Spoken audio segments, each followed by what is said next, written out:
Hi friends from around the world, let's talk about Christian Louboutin.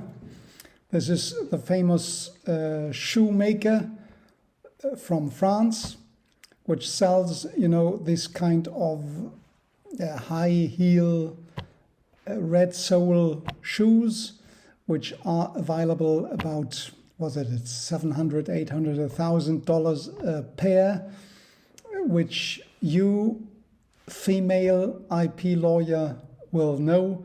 The male lawyer, they will know it less, but they should come across what is the legal battle of Christian Louboutin all over the world. So what the interesting part is how it all started. That was in the 1990s or so. In the United States, Christian Louboutin was about to present a new collection of whatever, and he expected to be sent over from Europe the new collection, and especially one or two pairs of collection which are important to him. And so it received that pair, and he was not totally convinced of what it was. So he decided that there must be something to change about it. And looking around at that moment, he saw a kind of nail, the nail painting for the women. And he saw this and he took it and painted in red what was the sole of that shoe. And that was the beginning of what was the red-soled famous Louboutin shoe, the high heel shoe. It started like this in the 1990s or so, and then afterwards it was trademarked in different countries, in Europe, in the United States, etc. So here it is on the screen. What it is about? It is what? When you file a trademark, you file a figurative mark, a word mark, or you file other. And other can be, everything else. It can be a color mark, it can be a smell mark, it can be a sound mark, it can be a hologram, it can, whatever. Now it may be, and this was a discussion about in the proceedings all over the world, is it a 2D mark? Is it a 3D mark? Is it a color mark? Is it whatever else it could be?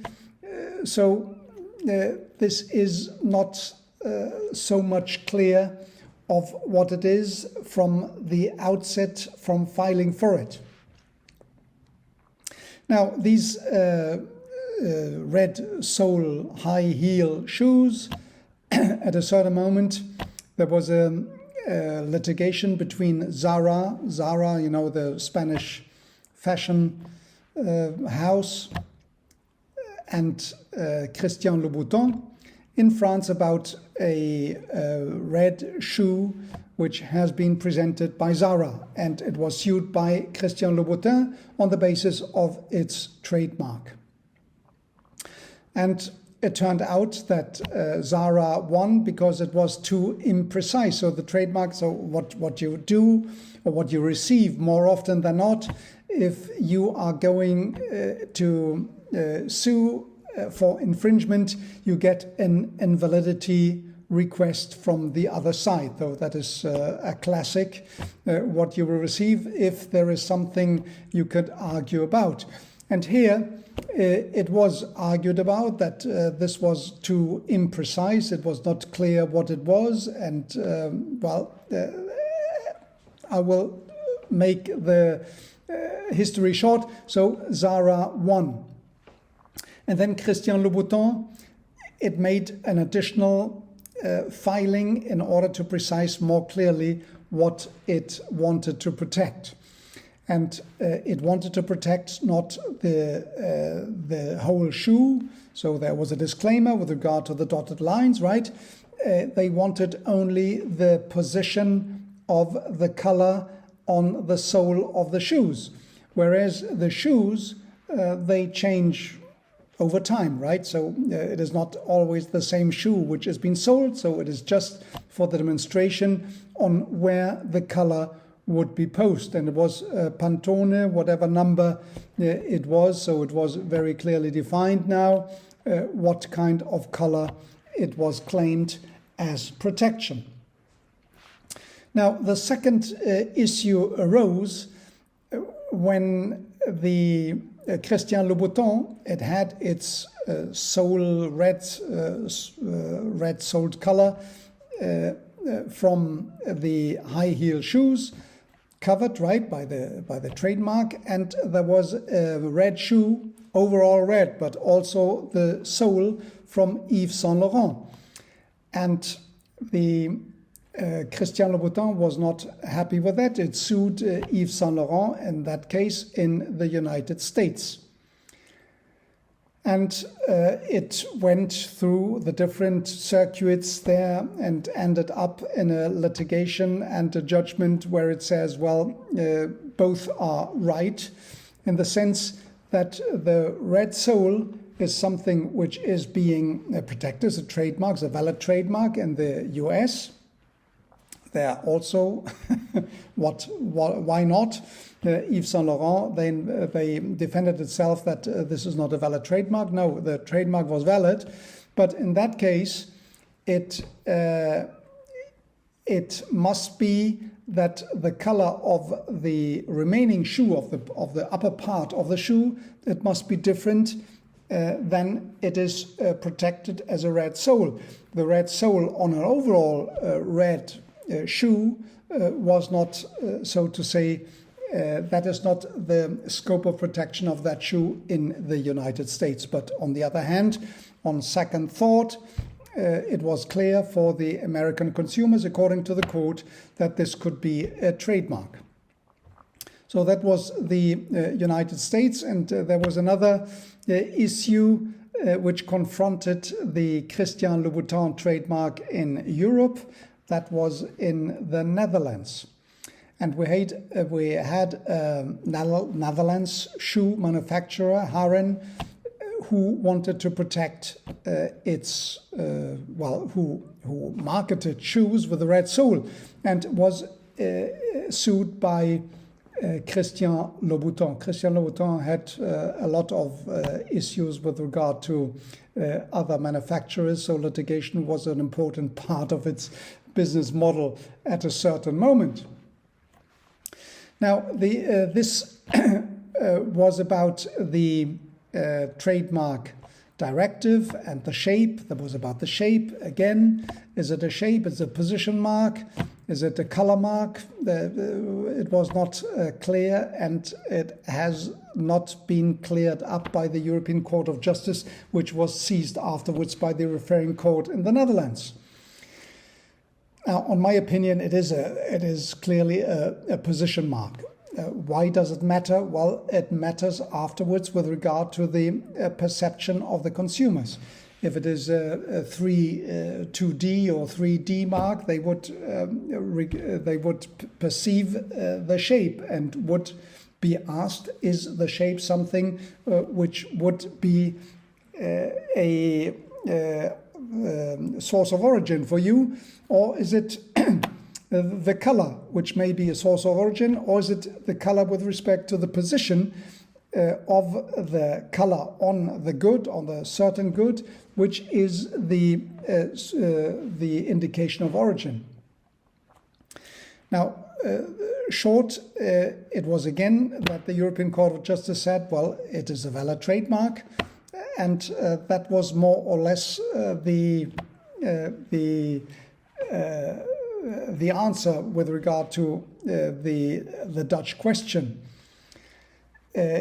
Is it a trademark? Yes, it is a trademark. Is it a valid trademark? Yes, it is a valid trademark. Is it a big success for Christian Louboutin? It is.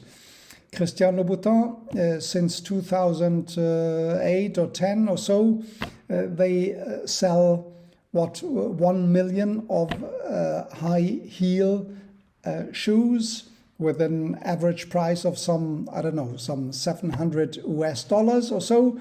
It sells 1 million per year, so it is a high success for Christian Louboutin, a financial success, and it is worldwide recognized as being, recognized by the women from around the world that this is Louboutin, because the red sole of the high heel shoes.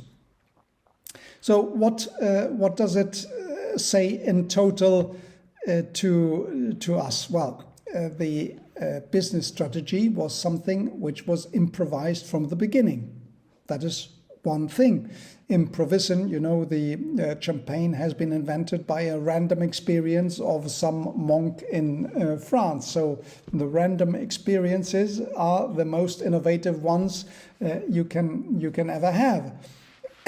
So it was one which has randomly detected or invented, so to say. The innovation came randomly. And second, it was something which was highly successful afterwards, because all the women all around the world, they know the red sole, that must be something from Christian Louboutin, and that has high glamour, that is very expensive, and that must be, whatever, only the most famous people, the most elected ones, they get this shoe. So the other thing is, color mark is very difficult with regard to being recognized as an indication of origin from the outset. It is most likely to be rejected. Why is that? Well, very easily. Colors, there are only X colors available, and we don't want to give the monopoly for one color to one company, and all the others, then they cannot use that color in order to distinguish, or in order to make some innovations, or to make its products attractive to the public. So it is very difficult to become a trademark owner with regard to one color only. So it must be that you have invested a lot of money so that the public may recognize this indication of origin. And it was so that Christian Louboutin has invested a lot of money, millions of dollars, so that the public be acquainted to red sole of high heels that must be Louboutin. So it is on the basis of a lot of money that this is being recognized, and then afterwards trademark will reflect this as something which has been built up over time. So it is then justified to recognize this as an indication of origin, but it is a painful way in order to get to there, and it is very expensive to have this being done.